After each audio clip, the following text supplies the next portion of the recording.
Give me some picks, Caleb Calhoun. What do you got?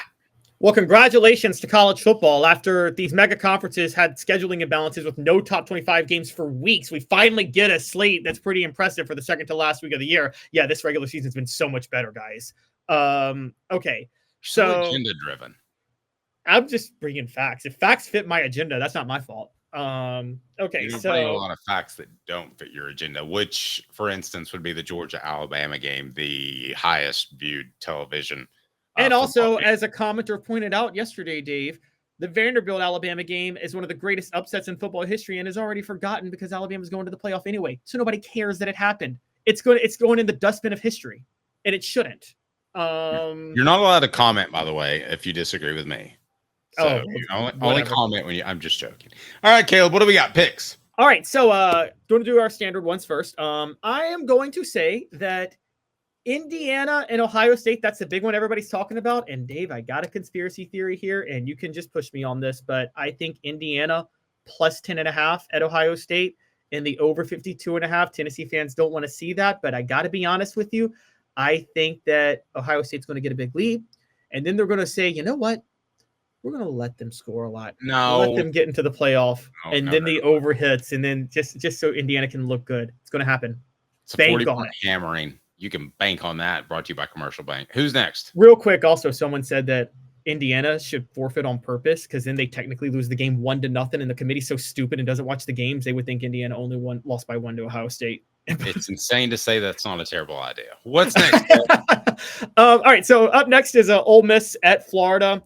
I'm sorry, guys, but because this is a noon game, Ole Miss is covering at Florida. More bad news for Tennessee. It's Ole Miss minus 12.5, under 55.5. If you've ever been to Gainesville at noon, those fans are lazy, lethargic, and hungover, and they are terrible, boring fans at noon in Gainesville. So Ole Miss is going to basically be playing in a quiet environment, and they're going to torch Florida because of it.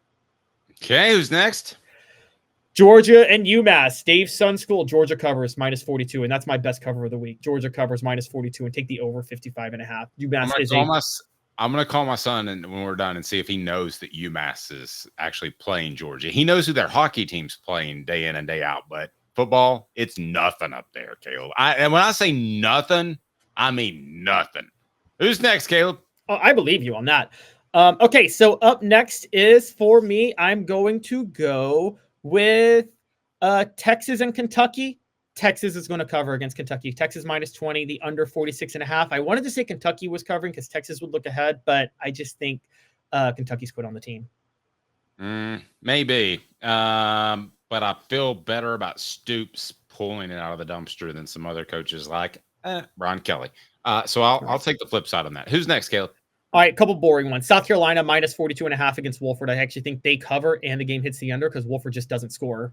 Arkansas minus 22 over Louisiana Tech. That game hits the over 48.5, so Arkansas gets the bowl.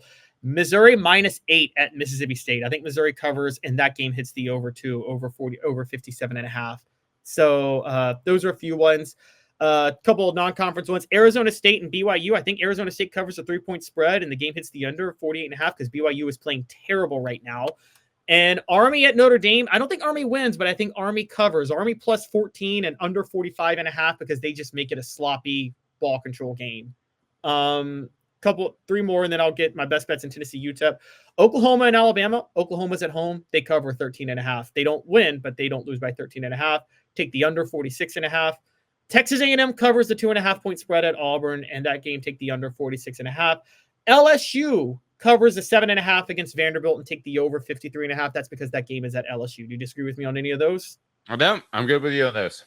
Although I will say this, I think there will be a mayhem game. I don't know if it's Army Notre Dame, or I don't know if it's Florida or Ole Miss. I think there will be one. I just don't have a good feel for which one it is.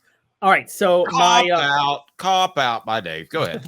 My best bets. All right, so my spread, Georgia's the best on the spread to cover at 42 because UMass is bad. I got Virginia plus 10 at home against SMU. Virginia's getting better. They're at home. SMU's jockeying so hard for the playoff. Virginia's going to cover. They're not going to lose by 10. Miami and Wake, points. Cam Ward's a Heisman contender, and Wake Forest has the defense outside of the top 100. So that game is going to hit the over, Dave. Easily take the over on that. It's like over 66.5. That game gets into the 80s. And now I'm going to give you my Tennessee pick because that's my best under of the week. UTEP, Tennessee, that game hits the under 52.5, and UTEP covers the 40.5 point spreads because Scotty Walden is going to throw some stuff at Tennessee. Give me your thoughts before I get to my super dog. I think Tennessee hammers UTEP because of what happened last week. I think they're focused. I think that Josh Heupel has said style points matter when they probably really don't. So I think he's got their attention. So you think he wins by 40.5? You think he covers 40.5 points? 65-6.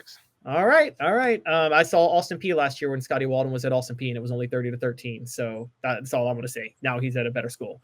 All right. Lastly, my super dog of the week, and this is going to be the one that helps Tennessee get into the playoff, Dave, because nobody's talking about it.